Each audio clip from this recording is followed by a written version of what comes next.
오늘 또 그대의 최고의 날입니다. 임은미 선교사 묵상입니다.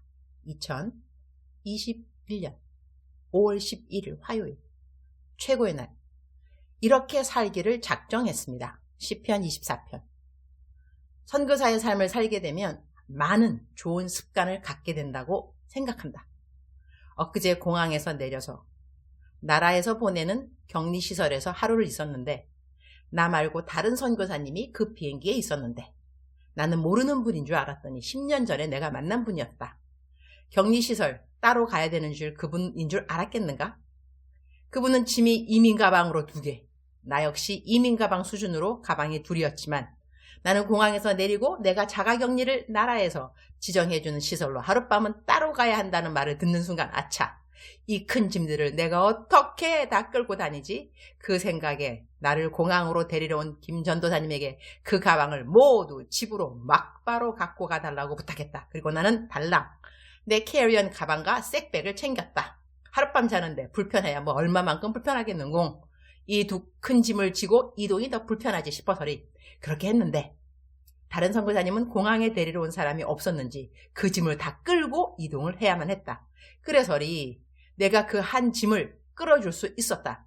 내가 허리만 괜찮으면 번쩍번쩍 들어도 드릴 수 있었겠으나 내 허리 사정은 남들이 보기에는 멀쩡하니 일일이 설명할 수도 없고 그렇다고 두 짐을 다 혼자 끌어야 하는 선교사님을 남의 일처럼 볼 수도 없고, 선교사님은 나보다 더 연약해 보이는 여자 선교사님이었는지라 그래도 내가 짐이 없었기에 망정이지. 감사.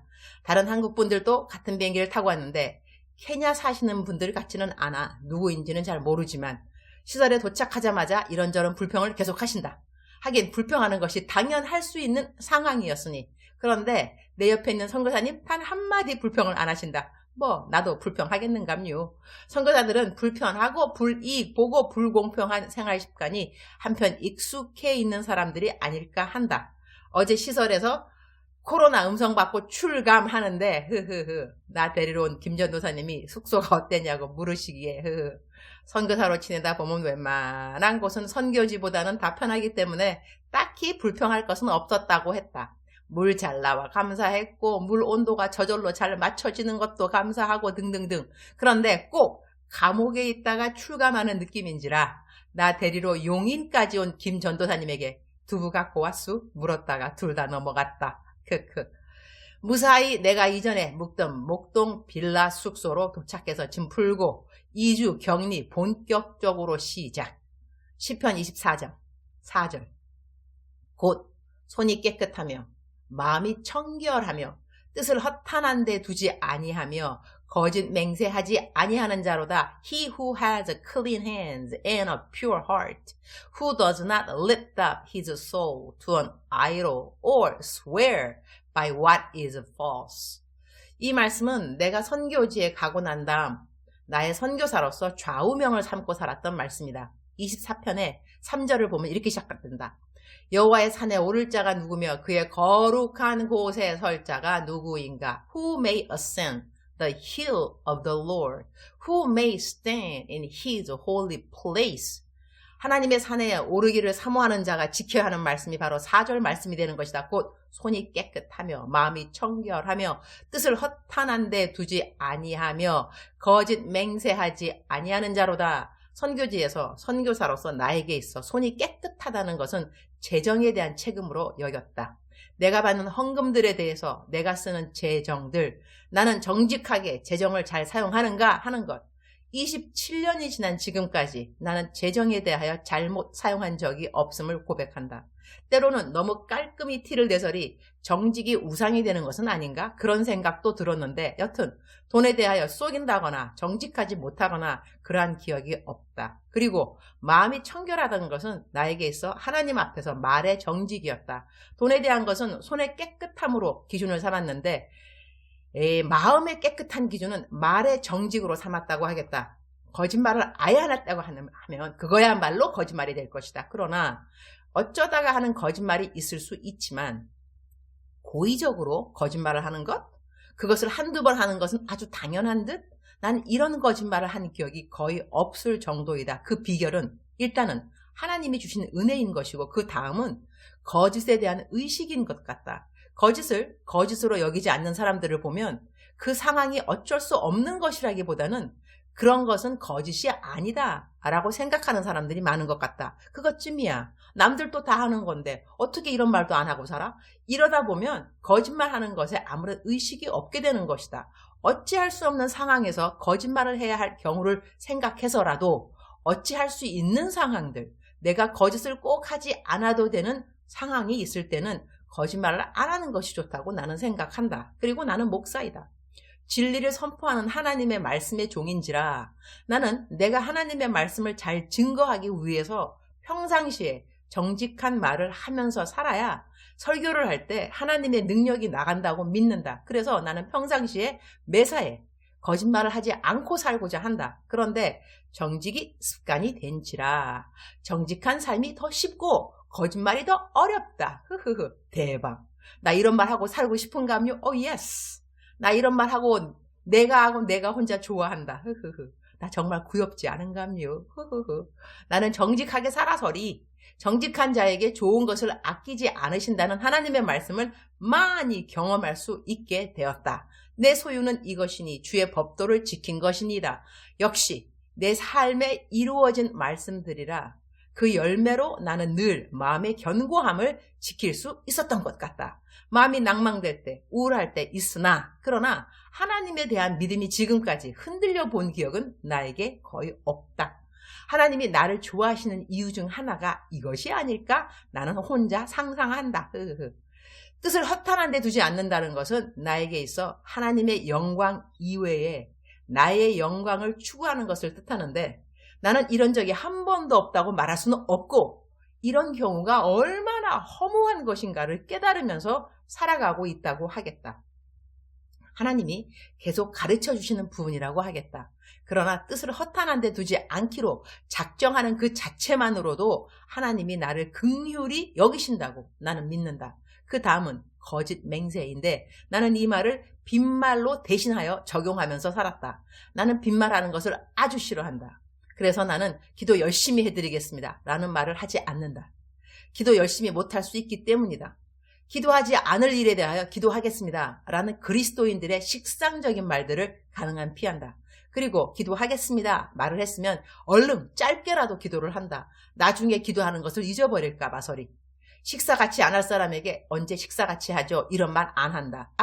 이렇게 쓰고 보니 식사하자고 말하고 아직 안 한 후배 선교사님 한 분이 기억난다. 케냐 들어가면 꼭 식사하자고 해야겠다. 빈말을 안 하고자 하는 이유 중 하나는 나는 설교를 주로 하는 사람이기 때문에 빈말 역시 진리 선포의 능력을 더해주지 못한다고 생각하기 때문이다. 우리 멘티들이 자기들끼리 말할 때 가끔 이런 표현한다. 멘토님 빈말 안 하시잖아. 그래서 우리 멘티들은 내가 칭찬해주면 무척 기뻐한다. 내가 빈말로 칭찬하지 않는 거 알기 때문이다. 주님, 오늘 또 최고의 날입니다. 말씀대로 살아간다는 것이 어렵지 않다고 말하고 싶습니다. 말씀 순종이 습관되면 불순종이 어려워지니까요. 우리는 그렇게 살 수 있다는 것이지요. 그 안에 내가, 내 안에 그가, 내 안에 계신 예수님의 능력으로 가능한 것인데 그러려면 내 안에 예수님이 날이 갈수록 더욱더 꽉 나의 모든 삶의 영역의 주인이 되셔야 하는 것을 고백합니다. 예수 그리스도. 그분은 살아계신 하나님의 아들이시요 내 삶의 주인이 되십니다. 아멘. 아멘. 자가격리 이제 이틀째가 되는데 14일 동안 성경 필서하고 그리고 금식을 해볼까? 계속 생각 중입니다. 사실 사람들을 전혀 안 만나도 되는 시간인지라 아니 만나면 안 되는 시간인지라 이때가 금식하기에는 딱 좋은 시간인데 오늘 잘 결정하도록 주님이 인도해 주실 것을 믿습니다. 주님 사랑합니다. 주님 감사합니다. 오늘 또 우리 주님 저를 보시면서 하루 종일 기쁘시면 참 좋겠습니다. 사랑하는 그대여. 사랑하는 그대여. 출석 부르고 있습니다. 대답하셨죠? 사랑하는 그대여. 사랑하는 그대여. 사랑하는 그대여. 억만 번 더 들어도 기분이 좋은 말 사랑하는 그대여.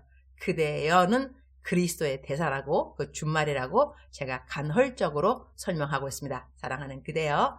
힘을 내시는 또 하루가 시작되었습니다.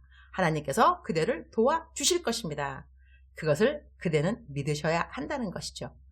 오늘 거짓말 안 하는 거, 정직한 거, 또 돈에 대해서 손이 깨끗한 거, 저의 선교사로서의 좌우명이라고 말씀을 드렸는데, 묵상에 썼는데, 묵상 다 쓰고 다 읽으면서 끝에 드는 생각이 하나 있었어요. 무엇인가 하니, 내가 얼마 전인가? 어느 후배, 선교사님 부부를 만나서 무슨 이야기 하다가, 내가 거짓말 하는 거를, 말을 한 적이 있어요. 언제 내가 거짓말 하는가. 근데 내가 오늘 묵상에 다 쓰고 생각하니까 뭐 거의 잘 안 한다 그러는데, 제가 거짓말 할 때 있어요. 이거를 딱히 거짓말이라기보다는 어떤 때냐면 우리 남편이 무슨 우리 선교 일을 할 때요. 어떤 거는 참 나랑 안 맞는 게 있어요. 나랑 안 맞는 게 있어서. 근데 또 남편인데 이게 용기를 주고 격려를 해야 되는 것이 아내의 그 본분이 아니겠습니까? 그래서 남편이 뭐 시작한다 그러면 속으로 저거 안 될 텐데. 그러나 거짓말 하죠. 여보 잘 될 거야. 속으로 기도한다니까. 하나님 나의 거짓말한 죄를 용서하여 주시옵소서. 내가 그 말을 얼마 전에 우리 후배 선교사한테 한 것 같은데 오늘 묵상하면서 조금 마음에 찔리랑 말랑 그걸 내가 거짓말이라고 해야 되는가 그런 생각이 들었습니다. 하여튼간에 사랑하는 그대요. 하나님께서 정직한 자 좋아하십니다. 왜냐하면 하나님이 진리이시니까. 우리 하나님 닮아가야 되잖아요. 그죠? 우리는 하나님의 자녀들이니까 하나님의 DNA가 우리에게 있는데 그 중에 한 가지가 정직이라는 것입니다. 사랑하는 그대요. 오늘 또 사랑하는 그대 정직하게 하루를 멋지게 살아가시기를. 그러다 보면 정말로 하나님은 정직한 자에게 좋은 것을 아끼지 아니하시는 하나님이라는 것을 경험하게 되고 또 경험하게 됩니다. 사랑하는 그대요. 정직이 그대와 나에게 우리 모두에게 습관이 되기를 축복합니다. 사랑하는 그대요. 사랑합니다. 사랑하는 그대요. 축복합니다. 오늘 또 그대의 최고의 날입니다.